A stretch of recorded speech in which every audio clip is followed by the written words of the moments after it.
Good morning. This is AKA Heather Joy, and you have boarded the lifeboat. I am not home. if you guys haven't seen my last show, yeah, I'm at my daughter's in northern Utah, babysitting my grandkitties while their parents are in Mexico. I hope they come running in here. They are the most adorable little things. They're both black, both female cats, and one of them is the tiniest, most delicate little thing. It's like you want to be so gentle with her. She's like a piece of china. You're just a delicate little thing. I hope she'll come in here. They're so sweet. It's funny. They're my daughter and her husband. They both do captioning for a company called Vitac, and they just do it here in their house, and they have their setups and everything, and they caption news programs, TV shows, all kinds of things like that. And this is where they work. And I think the cats just know they're not allowed in here when mom and dad are working. But when grandma's here, the door's open, but they're just looking at me. They won't come in. Anyway, I'm sorry. Squirrel, Anyway, let me run through the rules that we have here on the boat just quickly before I get started.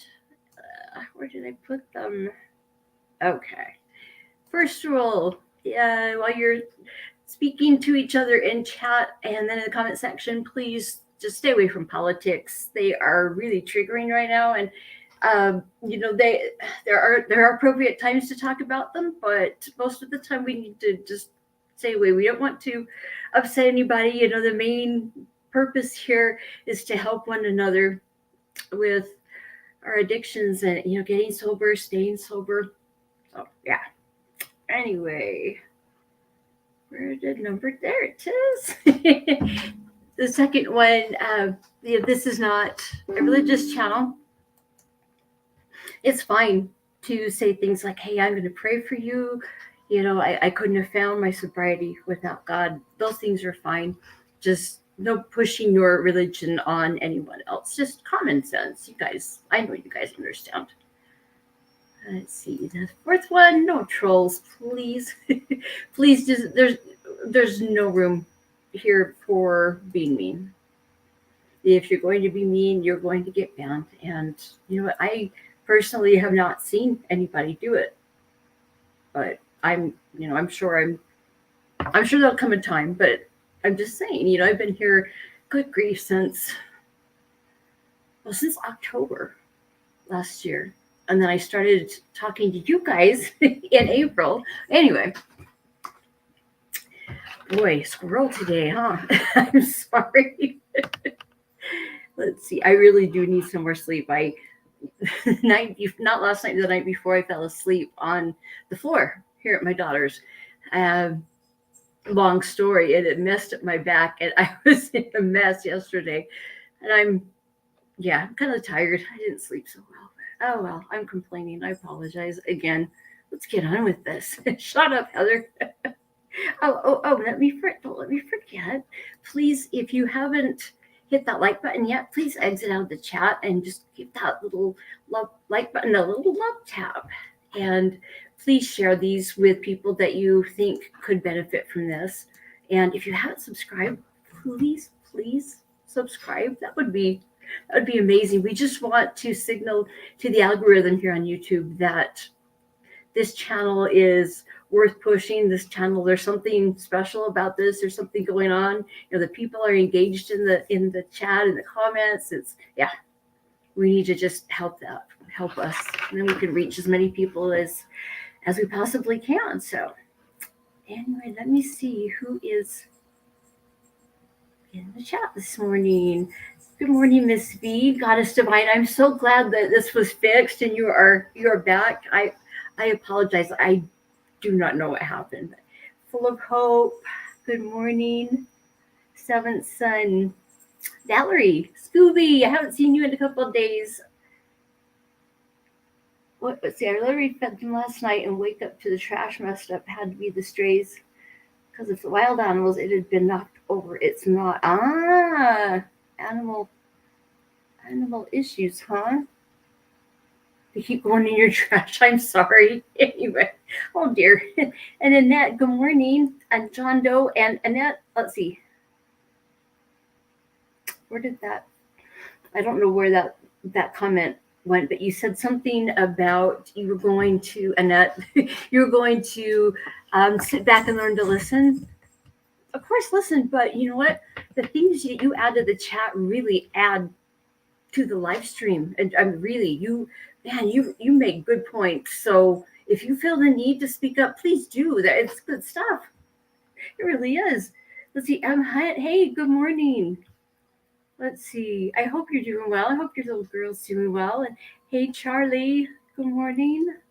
Blake, or excuse me, Balake, because I will be corrected if I don't say it properly. Let's see. Who else? Anybody that I missed? Did I say John Doe? I hope I did. Good morning.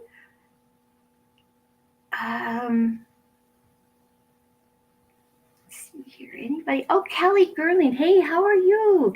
I'm so glad you are here with us this morning. Good deal. Good deal. Anybody else? Oh, okay. Lisa, it looks like Dr. K will be back. And I am so excited for this show tonight that she and Tommy are doing. We're really blessed to have her come on the channel. You know, have a PhD, a doctor in psychology. That's a big deal. I mean, she knows what she's doing. I used to be a psych nurse at one time. That's all I have to go on. And I know this is going to be good. So I'm looking forward to that. Quiet girl. Hey, she is getting her. Okay. Yeah, she is getting dental issues taken care of this morning. So she's not here, but she did pop in. Anyway, get back to the. Oh, I think I missed Mind Game 60. I think I just saw you. Good morning. Let's see. I'm continually amazed, people, that you guys get up early and spend time here with us. But it's a wonderful thing because you guys bring so much to the table. You really do.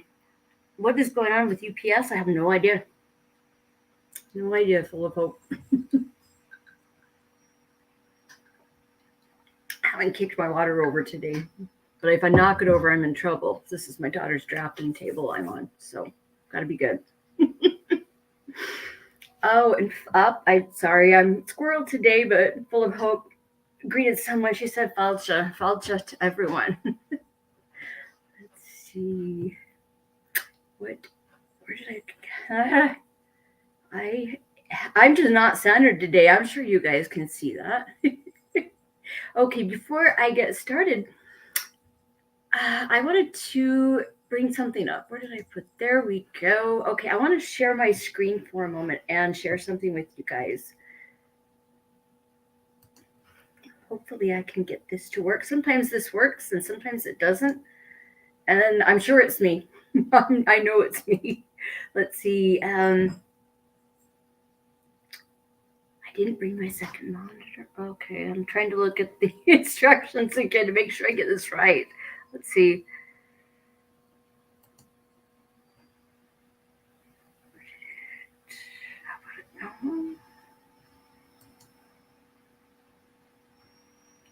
There we go. That's what I want.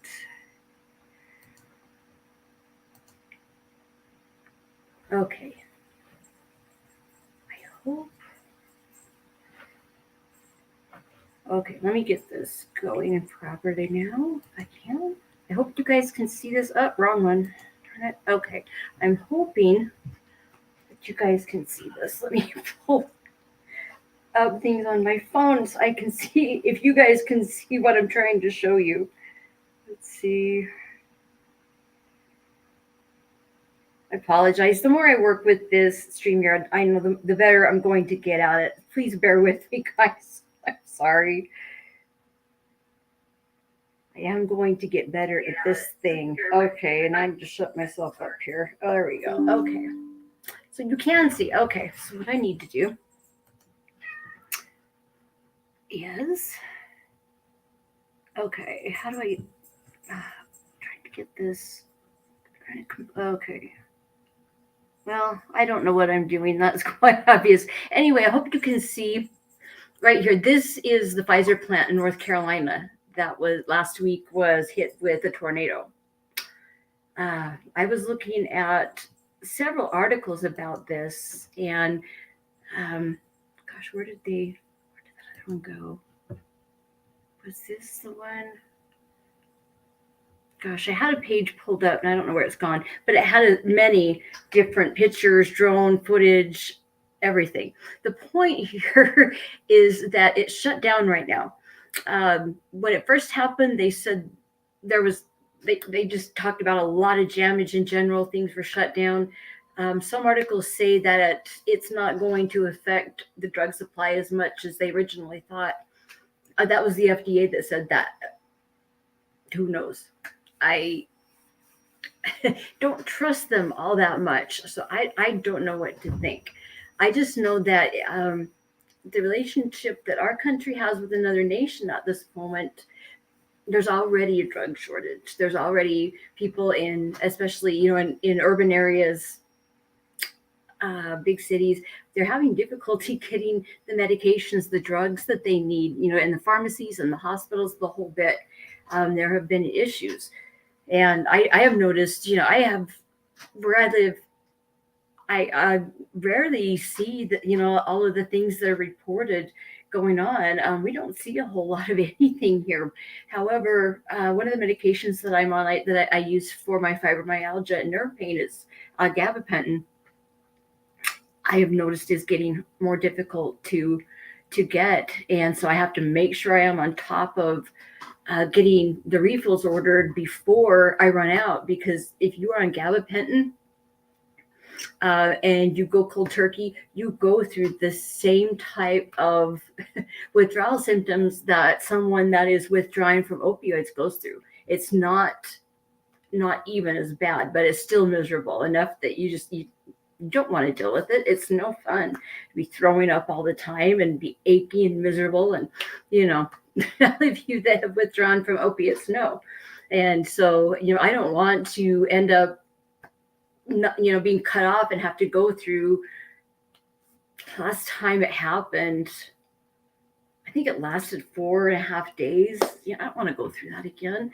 So I'm seriously thinking of talking to my pain specialist and just weaning off. I've tried to do it before. I'm a sissy, but I think I need to do it, or at least just be on the bare minimum, something. I need to do something in case my supply, I can no longer get it.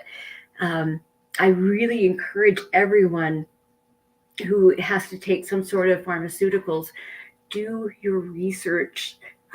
Look into alternatives, look into naturopathic medicine, or herbal medicines. If you can speak with master herbalists, that's good.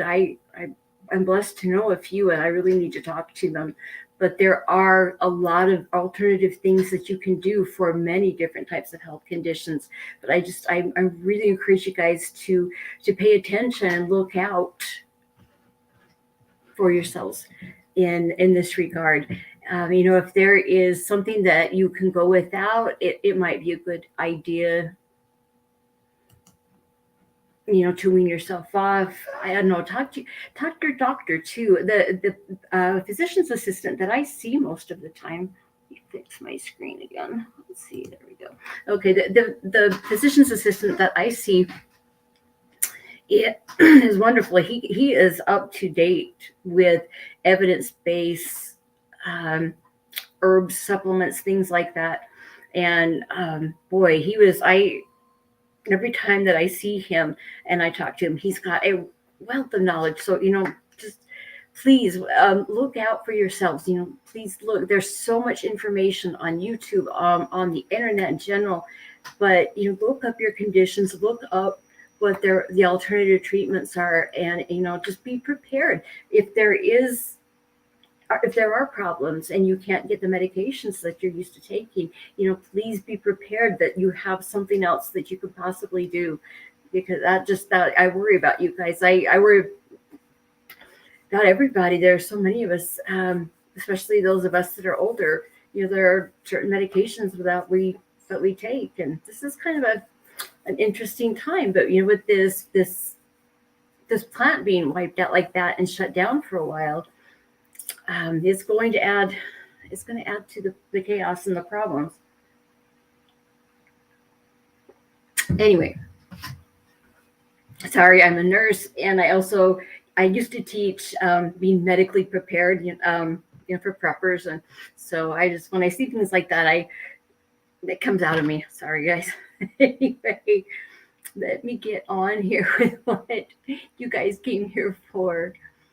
Let me pull up my notes. Here we go. Okay.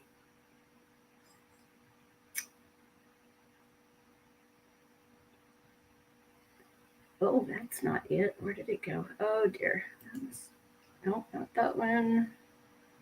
There we go. Oh, I found it. There we go. There are my notes. Okay, let's talk about how to stay sober. I got 13 tips that I found that are really good um, for addiction recovery, for maintaining sobriety.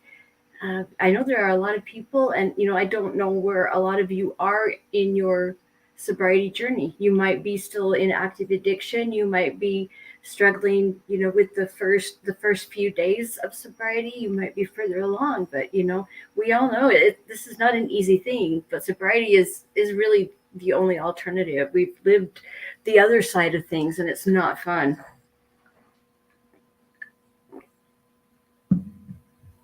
I remember in 2008, it was 2007. I went to an inpatient addiction recovery place, and I was there for 6 months. I needed it. It was a long time, and I remember when I left. I'd been there a long time. I'd had a lot of time to spend working on my issues and getting used to just dealing with being sober and not medicating all of the emotions and the feelings and the trauma that I had going on in my head. And I felt pretty strong coming out, and I'm sure that many of you have been there, where you feel like you can conquer the world. You feel like you're on top of things, and that you are just you're going to be strong, and you are never ever going to relapse. You feel so strong, and you feel so good, and you feel like you're clear-headed. And when you first come out, after the first few days, you get back into the house and back into your old rhythms, your old patterns, and you go, wait a minute. Sooner or later it starts to creep up on you. And I relapsed again after I got out of, I don't know, it was probably 3 or 4 months after I got out of rehab. But I just kept, I really wish I had the boat didn't exist then. I wish I had something like this where somebody could tell me, do not get caught up on this. Do not let this overwhelm you. If I had realized just how many people this happens to, I wouldn't have felt so bad. I was really hard on myself at first, but in the end, I just decided I cannot let this take me down. I got to just move forward, pick myself up, put my big girl pants on, and that's what I did. And since 2008, 15 years. So it's been interesting. And I'll tell you what, in 2008, when I had left rehab, if I could look 15 years into the future and see what I was doing now, what I would have thought. I don't know. I sure did not expect this. But boy, am I glad to be here, you guys. I remember last October, I had just started working, taking care of a couple, just taking care of their nursing needs in their home, a couple in their 90s. And the lady she had some surgery that damaged, there was an accident, some of the nerves in her back were cut. And so she, over the last 20 years, her body's just kind of crumpled and fallen this way, because the nerves are no longer stimulating the muscles to hold her up out correctly, and it's caused her a great deal of pain.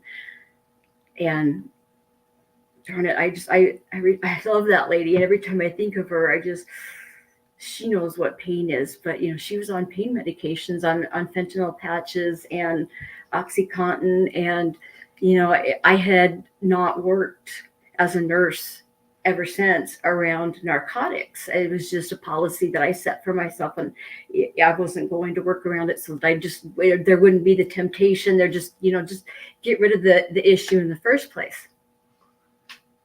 But there was something about this job that told me, you need to do this. And so I went ahead and agreed, and I'm really glad I did. It's been a wonderful experience, and they are still good. They're still kicking.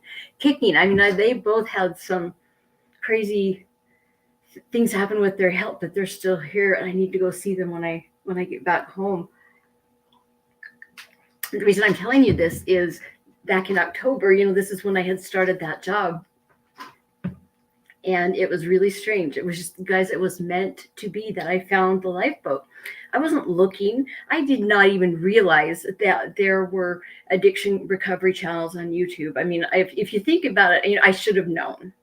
But it wasn't anything I was looking for. I had not even thought about it. But I remember, picking up my phone. I believe it was a Tuesday. Picked up my phone.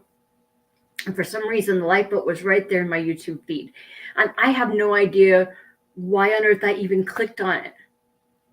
I can't tell you, but something made me click on it. And I started watching. And there was Tommy and his bobbleheaded partner behind the screen. And I don't remember what they were speaking about. But they had, Mark had things set up where you could call in this way on your phone, I believe. Anyway, I called in. And I was just so struck with the things that they were saying. I was looking at the chat, and I was just blown away.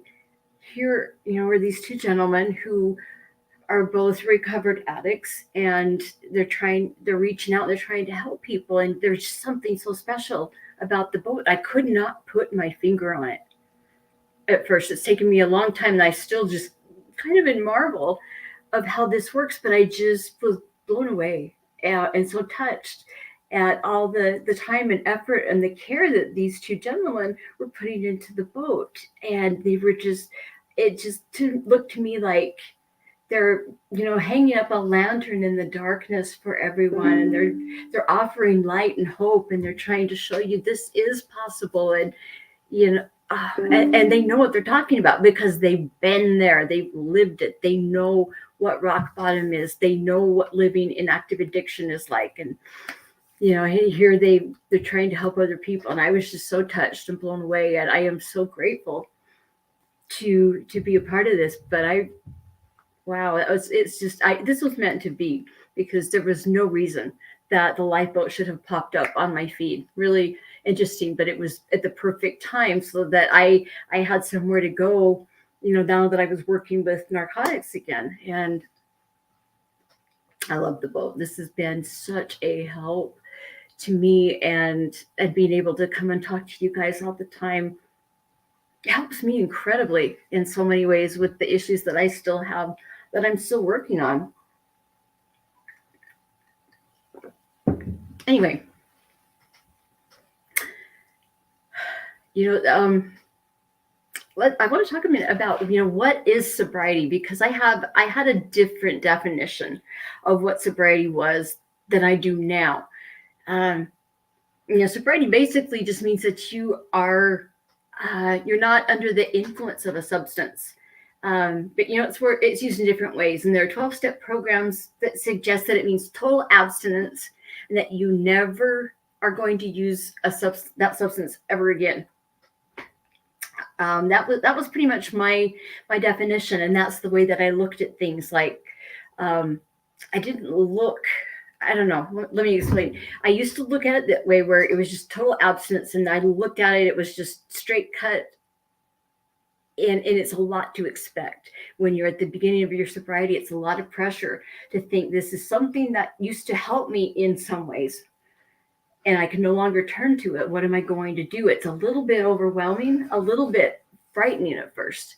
And if you look at it that way, that you're just looking like, okay, never go back. I hope I don't know how to explain this very well, but it's just an overwhelming way of looking at it. You've got this high goal, and you wonder if you can match it. There are other definitions, and this is where I have over time come to, and then things have really changed for me since I have joined the lifeboat as well. But the one that we look at as far as what is sobriety, we look at it more as a process. It's a process of recovery. It's where you are developing coping mechanisms to deal with your past trauma, your emotions, your feelings, things that are coming up. um, there, let's see, habits. It was really important for me when I first got home from rehab that I set up a schedule. That was so important that I get into a routine. That's something else that we talk about here. It's really important to get good habits and set up routines and structure your life, because it used to be structured solely around getting your next fix of whatever that substance was. It's really important to shoot for general health and wellness. There's all of these things. It's more of a long term. It's a long term goal, but we look at it more as a process. We realize, there 80%. I've seen this number many times. It's estimated that up to 80% of the people that find long-term sobriety, they had at least one relapse along the way. Some people, experience many of these setbacks before they find, a lasting recovery. And like just like when I first came out of rehab, my intentions were very good. But sometimes it just takes more than willpower. It honestly does. You've got to have skills in place. You've got to have habits set up. There's a lot of things that you need to do. And I really like looking at sobriety more this way, as something that is a journey and a process, and it's something you're working towards. Looking at it that way, it's not so overwhelming. And if you chop things up, if you're really struggling at the beginning, just looking at things for an hour at a time and just worrying about that much. Once you get to that hour, just look at the next one. I mean, it's a place to start. I like looking at it in this manner better. I hope that's making sense. um Let me look at the chat here and just see what you guys are saying. um if there's anything. Something about Subarus. Okay, I don't see. Oh, full of hope. She said serendipity, Heather. Yes, it definitely was that last October. Definitely. Let's see. I want to see if I missed anybody that jumped in here. JT, good morning. And Luke Skywalker's here. Nice. Good morning, guys. Cheryl, hey. I am glad you are here. All right.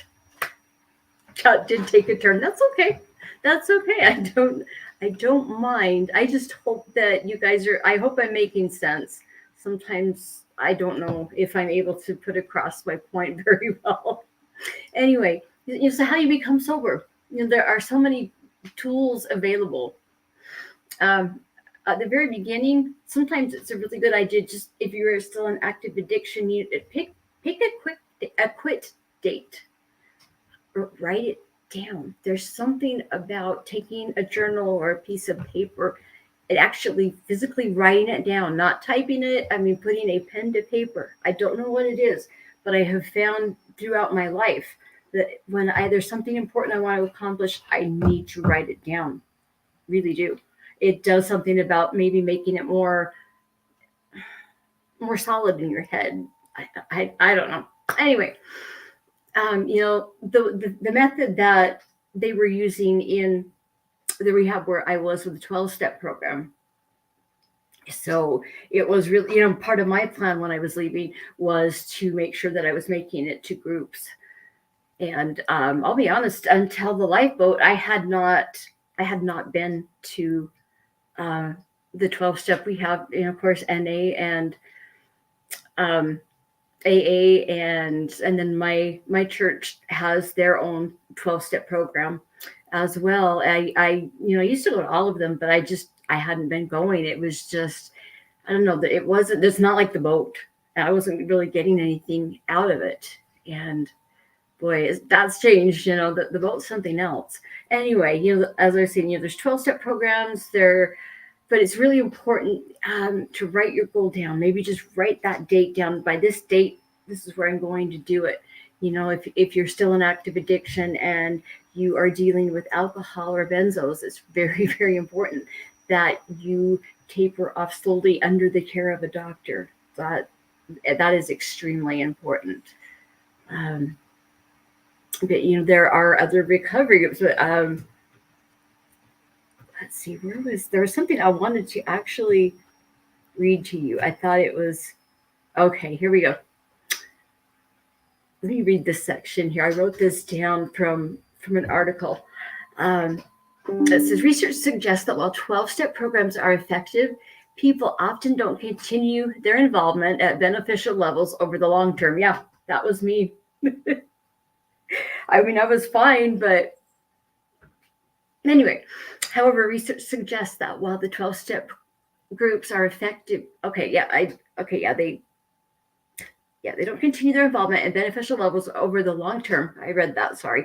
One study found that mutual support groups can be as effective as 12-step programs and may help improve the odds of success for people who are committed to maintaining a lifetime of total abstinence. What is the lifeboat, guys? I love that. I have come across things like this in literature time and time and time again. The boat works, guys, and it's so much more simple than the 12 steps. We just have the 3, and I love this. It works. Such a neat thing. I love this. So let me get to the point. How do we stay sober? It's it's really important that you learn to identify things that trigger you. You learn how to cope with the stress. You need to learn how to manage your sober life. These are all skills that you need to learn. It makes it easier to prevent going into relapse. So the first tip that I want to talk about is identifying your personal triggers. I have another drink here. Sorry, I'm always really dry in the morning because of the medication I take. Anyway, a big part of preventing relapse, is understanding what triggers you in your environment. It could be, people, places, things. It could be situations that might elicit things that that start the cravings again, or things that are associated with the cravings, or things that are associated with the substance that you were using. These can be all internal triggers for you, but it can also be things that set you off, just this feelings, thoughts, emotions, all of the things that were associated with your substance use. There are things that are going to trigger all that. You need to identify what those are and then prepare to avoid them. I mean, you need to make a conscious effort and a conscious decision that you're going to avoid these things. A lot of common triggers. The very first one I see on every list like this that I look at, and the article that I found this part on, stress. That's always the top one. That's stress is what gets to people and what leads to relapse. There are many types of emotional distress. Relationships. Economic issues in your home. I mean, there's just so many things, health issues that could come up. There's so many things in your environment that might go wrong at times.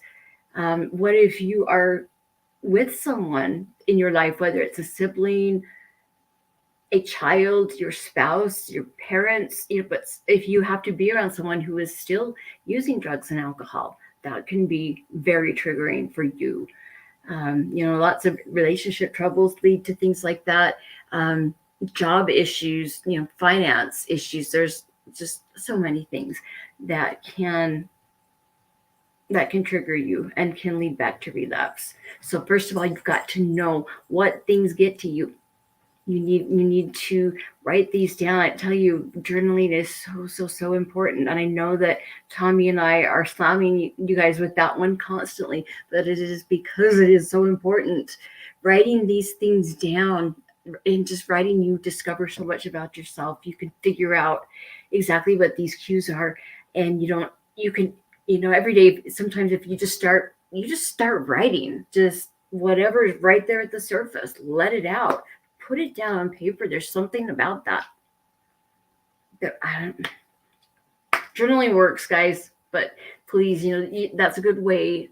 Doing a lot of writing and paying attention to what triggers you, so important. But you need to know what those things are.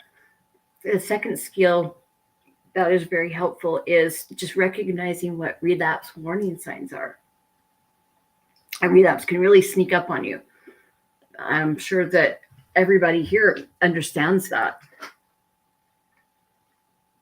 And your relapse can actually occur long before you actually physically pick up your substance again and drink or use or whatever what it was. There are always three phases that they talk about with with relapse, and their first phase is the emotional phase, and then if it continues, you end up with a mental relapse, and then of course it leads to the actual physical deed, that physical relapse.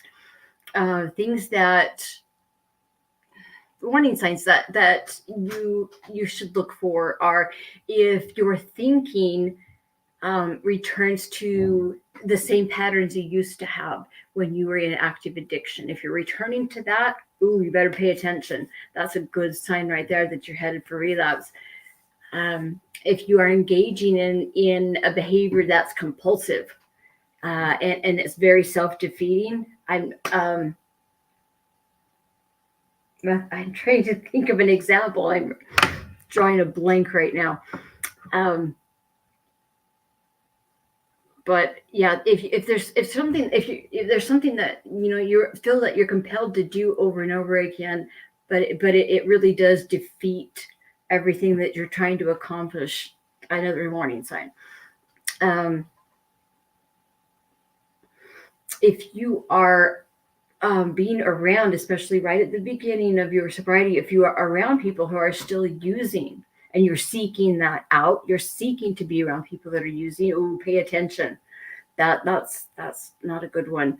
If you notice your thinking is just not as rational, and your behavior isn't as responsible, again, good sign right there. If you find that you're in a situation where using again seems just essential and it's the only way to escape pain, if you find you're at that point, alarms should be going off in your head.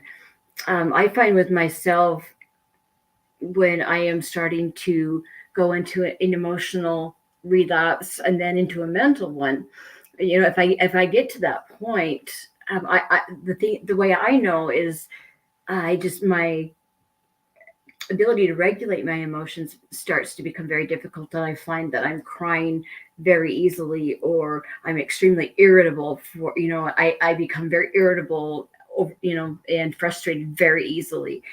Those are signs right there that I'm having a hard time, just regulating my emotions. And then also, if I find that my thinking is starting to become negative and I'm starting to get into a more depressed mindset again, I know to pay attention to that.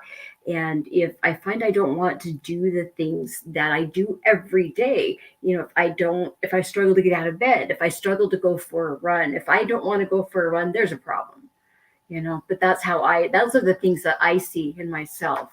But it's really important that you understand where you are if you're starting to go into a relapse, because you can stop it before you get to the physical actual deed of relapsing, if you are paying attention. So it's, we talk about mindfulness here, um, and journaling. Those things really can help you in this. Um, the third tip. I like this one. It's called prepare for pause. And I read the word pause, in capital letters PAWS, and I think of the kitties first of all, but it actually stands for something, and I just want to make sure everything is okay here. Looks like okay. Just wanted to make sure everybody's still in the chat and everything's going okay. Pause. It stands for post-acute withdrawal syndrome. And this is where you involve this involves experiencing withdrawal symptoms that persist past the period where you detox, when you are coming out of active addiction. Some of the symptoms, you might be irritable, very anxious, depression, problems with sleep. I have never heard of a single person that is recovering from addiction that has not struggled with sleep, has not struggled with insomnia of some form. That's a problem. But again, sleep problems, if you find that you're going through a lot of fatigue, these are symptoms of that. So, if you are prepared for this and you have a strategy for how to handle this, you're going to get through this again. It depends on what type of substance you were depending on. But this can last, this pause, it can last from 6 months to even 2 years after you have stopped using drugs and alcohol. I've heard this also called, well, there's been a couple of other ways I've heard this described. And it's not coming to me, the term for it. But anyway, I've seen this, but under a different term. Anyway, the next tip that I found is to avoid old routines and habits. Oh, that's an important one. When we're in an active addiction, the only thing we care about truly is making sure that we do whatever we need to for the next fix. We don't want to be sick. We don't want to go through withdrawals of any kind. It's not fun. But you definitely set up a routine, and you get really stuck in a way of thinking and in a way of behaving. It's just their habits. And if you want to quit your drug of choice, you cannot continue with the same routine. You've got to make some changes. Circumstances need to be different, or it's so easy to slip right back into those old behaviors and habits. This seems like a daunting task at first, but it's so important to have a schedule. Seriously, you've got to schedule your time. You've got to use a little self-discipline and make some changes. It's essential. The next tip is you need to work on building back healthy relationships. Once you become sober, you discover that things from your past, they mess up your relationships. And it's quite possible that the relationships that you are still in are very unhealthy. Some of them, you might be in a codependent relationship. There might be someone you are with that's enabling you and you don't even realize it.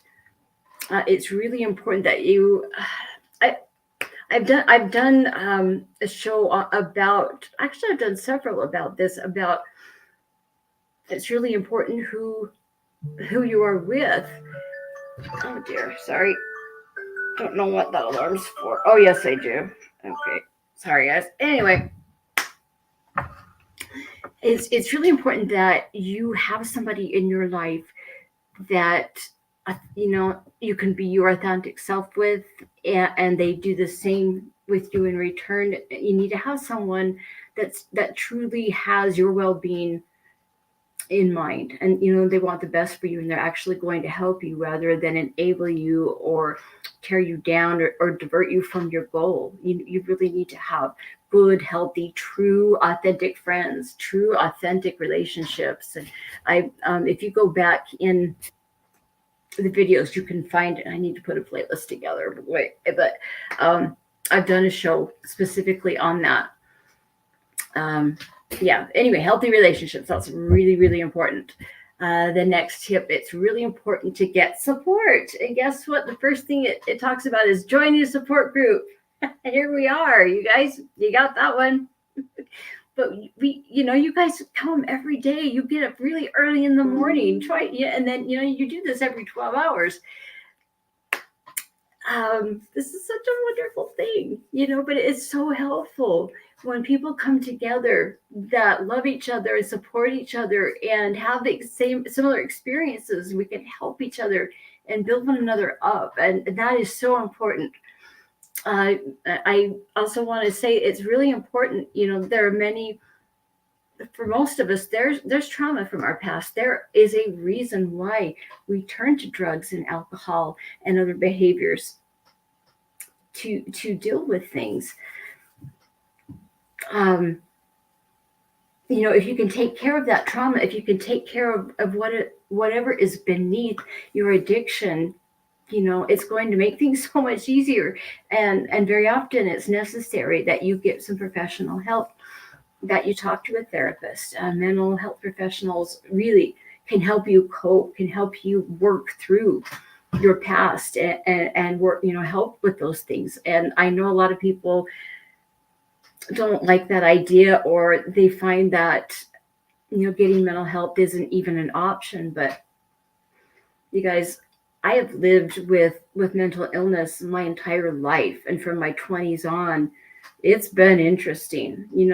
I've been very open about my mental health. There were times, I've been in and out of hospitals, in and out of psych units. It's kind of weird how I'm a psych nurse. I was a psych nurse for a time, and then I worked in ICU, but I was in and out during that whole time. It was quite a roller coaster. I was in and out of hospitals and still trying to, keep a career and take care of my girls. It was a mess.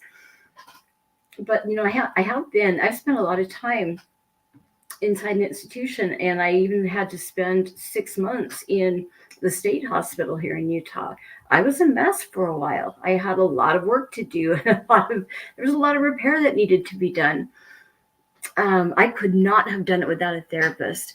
And my husband and I, because of our 6 kids, there was a very long time where 4 of his, we had to pay a lot of child support out every month, and we just flat out had to go without, and money was very tight, and there wasn't extra for things like that. But we always did manage to find a way to pay somehow for me to get the mental health help that I needed. It was a challenge at times, but I promise you guys, if you have the will and you look and you seek out and you find help, there's a way. Honestly, you just need to change your mindset and be more positive, and look, do a little work. Don't just automatically write it off in your mind that it's not a possibility. I promise you it helps. And I promise you too, if there's a will, there's a way. Really, I managed to do it somehow. And I'm grateful that I did, because I definitely needed the help. Anyway, the next tip, I've spoken about this before, but it's so important that you have a routine. You need to have a structured schedule. It's really important. You need to plan out what your day is going to be like. You need to be consistent. You need to get new habits. Writing these things down, so important. It is so key.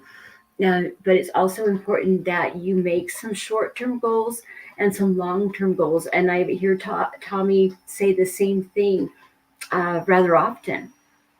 Very, very important. Staying sober, it's high priority, because if you cannot take care of yourself, you can't take care of anyone else, and you can't take care of your responsibilities. Sobriety needs to be top priority. You need to make sure that maintaining your sobriety is part of your short-term and long-term goals. But again, it's so important to get that routine, that structure, right. get things down on pen, use a pen and paper, get some things down and make some structure for yourself and stick to it. And I've done a show about self-discipline too that you can find. Anyway, the next tip, it's really important that you practice being healthy, living more healthily, exercising, making sure that you make time to have recreational activities, what you'd like to do for fun, for hobbies. It's so important that you take a little time out and do something like that. Very important that you begin eating regular meals and that you pay attention to the food that you're eating. Really, it's really important to have well balanced, healthy meals. Addiction, when we're in active addiction, we do not take care of ourselves. We're not giving our body the nutrients and the things that we need. And alcohol, drugs, they are leaching vitamins, nutrients out of your body. We really get run down, and so it is vital. Food, the right foods can be medicine. Really important here that you eat well. The next thing, sleep. You got to have enough sleep. I know that is a difficult one, but there are shows Tommy and I both done on sleep too. So if you just do go look, and if you want to know more, we've done shows on these, and we'll do more. We will. Relaxation strategies. I've talked. I've done a couple of meditations, and I know the last one got messed up again. I'm working on it. We're gonna get this right, guys. But practicing mindfulness, meditations, yoga, things like that. These are all things you can do to live more healthily. Really important. The next thing, and Tommy's done some shows on this. Focusing on finances. This is something that I'm not very good with finances, and the whole thing makes me uncomfortable talking about money just because of my past. Both growing up in my first marriage, so that's not an area I like to go into. But people in recovery very frequently have lots of responsibilities. You need to maintain employment. You got to manage your money. When you're in active addiction, you may have developed financial problems. You might have messed things up with your job. The whole thing can be quite a mess, and financial issues are a huge source of stress. And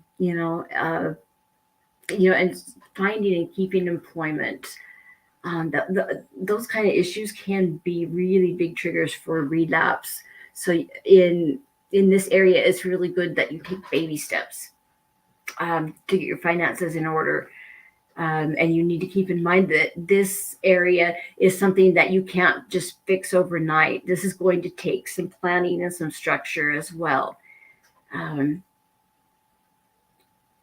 I have found it suggested in an article that it's a good idea to reach out to vocational rehab counselors that can help with this, or career coaches, people that can help you with resumes. Good idea to practice job interviews. Work on your skills if you're looking for a particular job. But it's really good, that you find a job that matches your skills and your experience.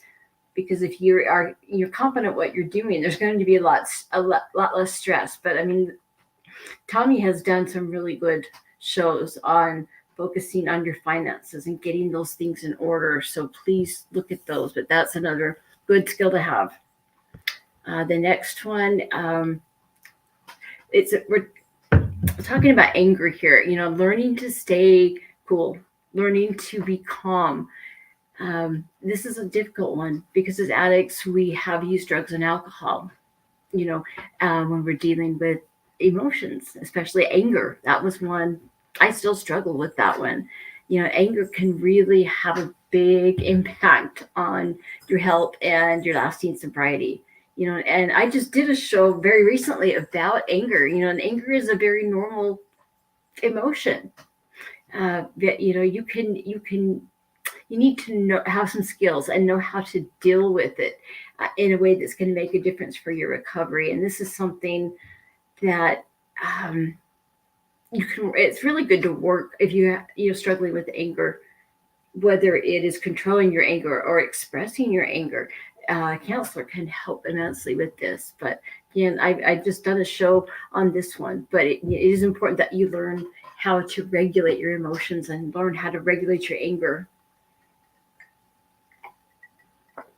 The next tip, dealing with your past mistakes. That's a hard one. I left an absolute wake of destruction everywhere I went. In my wake, just in my head, I just see this. I have this weird visual image. I'm water skiing behind a boat, and I'm in the boat's wake, and I imagine a little wake even behind me as I'm water skiing, and that wake is just destruction that's wiping things out in my life. It's just a weird visual image that I have, but I was a mess, and everything around me, I made a mess when I was in active addiction. I'm not kidding. It was, you guys understand. I know, you know what I'm talking about here. We do a lot of things that have brought others pain and suffering. We have a lot of guilt, a lot of shame for some of the past behaviors, some of the choices, some of the actions that we have taken. It's normal and it's healthy to feel those things. But, you got to learn how to manage these emotions. And again, I find journaling so very helpful. And I have found working with a therapist in this area that has been huge in overcoming those feelings. They can be very overwhelming. That was my reason for when I relapsed after I came out of rehab. All the guilt and the shame, the mess that I had left. Anyway, the next one, the tip that I have is finding balance in your life. I found in an article, it was talking about a very common mistake that people make, when they're new to addiction recovery, is substituting a new compulsive behavior in place of the old one.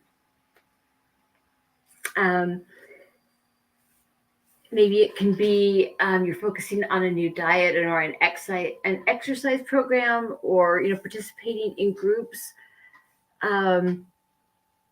You can do it compulsively, and that in a way that might echo addiction. Does that make sense? So you got to have balance, is what I'm trying to get at. It's really important that you do these things, but that you have balance, and that you aren't putting all your time into those things and not taking care of other things in your life that need attention. Really important to just find a balance. Ooh, we got 1 minute. Okay. Guess what? We have one left. And that is celebrating your milestones. And, I always try to point out when I see someone has reached one of their goals. Sometimes just getting 24 hours without a drink, without your drug, it takes so much effort. I know you guys understand, but it's really important that you acknowledge all of the hard work that you do. So you guys, there you go. Those are my tips. And Luke Skywalker, he says, pray each other. I love it. Anyway, Barrett, the 94 days for your daughter. That's awesome. Yeah. You know how Tommy has his little participation trophy that he pulls out? And in my office, I haven't put my curtain rod thing up, but I have a curtain rod that I'm putting up that I hang all of my medals on, from my races. And I'm going to have one of the medals I'm going to have to pull out and use, just like he uses the participation trophy, and say, here, this one's for you guys. But anyway, Rick Smith, good morning. I'm glad you made it in. Anyway, you guys, I hope you have a great day.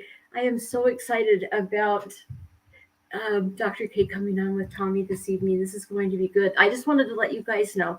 I have it all set up, and if you have questions for Dr. K, then there will be a link, just like there always is, pinned to the top of the comment section. And if you use that link, you'll be able to come on, and you'll be able to talk to Tommy and Dr. K and ask questions.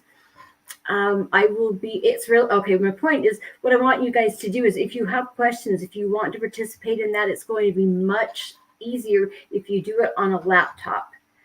Because I will be in the background, setting things up, bringing people in, bringing people out of, the screen, and being able to talk to Tommy and Dr. K. And I will be using a private chat that is just one of the features on StreamYard. And it's just so much easier if you can do that on a laptop versus doing it on your phone. So I just wanted to let you guys know. I'm really excited about this one. And there's possibly Tommy will be coming out with a members only video possibly today.